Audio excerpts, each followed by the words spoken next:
Hello students, welcome to my channel Sharma Mathematics Tutor. Okay, so today we will prove that root 5 is an irrational number. Okay, आज हम prove करेंगे कि root 5 एक irrational number होता है. Irrational number क्या होते हैं? The number which are not rational. That means which are not p by q form and q is not equal to 0, that this number is called irrational. Okay, जो p by q form के नहीं होते हैं वो irrational number होते हैं. So इस type के क्वेश्चंस को हम सॉल्व करने के लिए क्या मानते हैं, क्या लेट करते हैं कि these number are rational. Okay, so let's start. So let root 5 is a rational number. Okay, हमने मान लिया कि रूट 5 जो है वो रेशनल नंबर है. So by the definition of rational number, okay, by the definition of rational number root 5 is equal to P upon Q. Okay, rational number किस form में होते हैं? P upon Q. इसलिए हमने रूट 5 को क्या कर दिया? इक्वल रख दिया. Okay, and Q is not equal to 0. And P and Q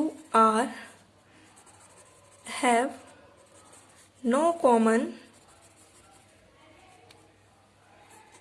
factor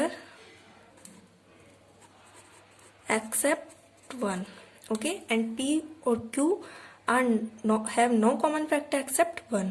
Okay, अब हम क्या करेंगे, यहाँ पर स्क्वायर कर देंगे both side. So 5 is equal to P upon Q square. So यहाँ से आ जाता है P square is equal to 5q square. Okay, P square is equal to 5q square. So here we can see that 5 is a factor of P square. So यहाँ से 5 क्या है? Factor है पी स्क्वायर का. Okay, and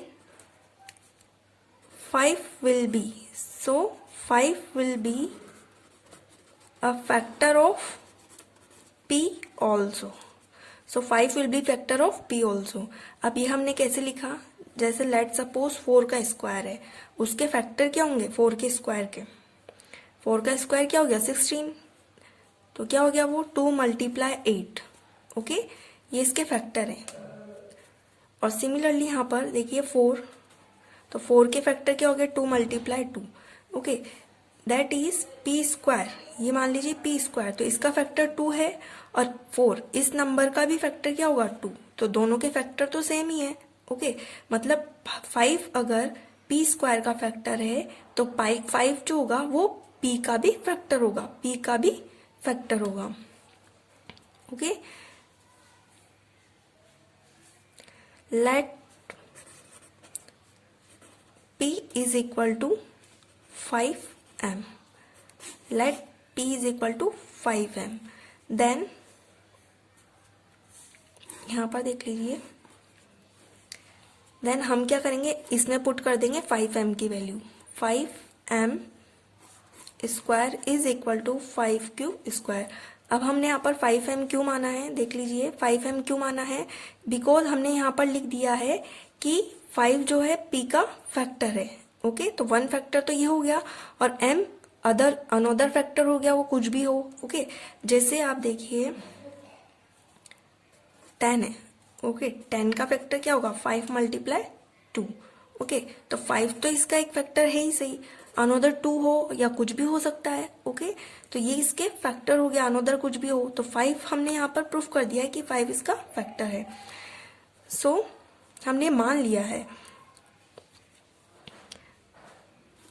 5 जो 25m square is equal to 5q square. So here 5m square is equal to q square. That means q square is equal to 5m square.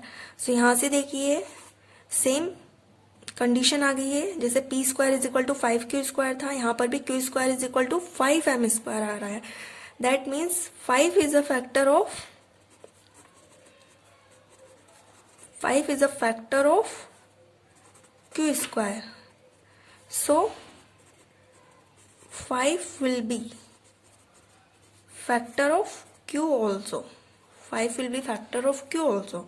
5 factor है q square का, तो 5 factor होगा q का। Similarly जैसे भी मैंने आपको समझाया है, ओके। सो यहाँ से देखिए 5 p का भी फैक्टर हो रहा है और 5 q का भी हो रहा है, ओके।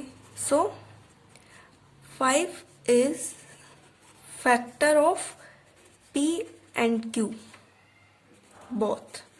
5p और q दोनों का फैक्टर है, okay, but p and q have no common factor. हमने यहाँ पर क्या लिया था बट कि p और q no common factor, p और q के पास कोई कॉमन फैक्टर नहीं है, बट यहाँ पर तो p और q दोनों के पास कॉमन फैक्टर आ रहा है 5, ओके। सो यहाँ से क्या हो गया, हमारा अजम्पशन रॉन्ग हो गया। So our assumption was wrong, okay. तो हमने क्या लेट किया था, √5 रेशनल नंबर है, मतलब कि √5 अब रेशनल नंबर नहीं है, √5 is an irrational number. √5 is an irrational number, ये हमने प्रूफ कर दिया, ओके।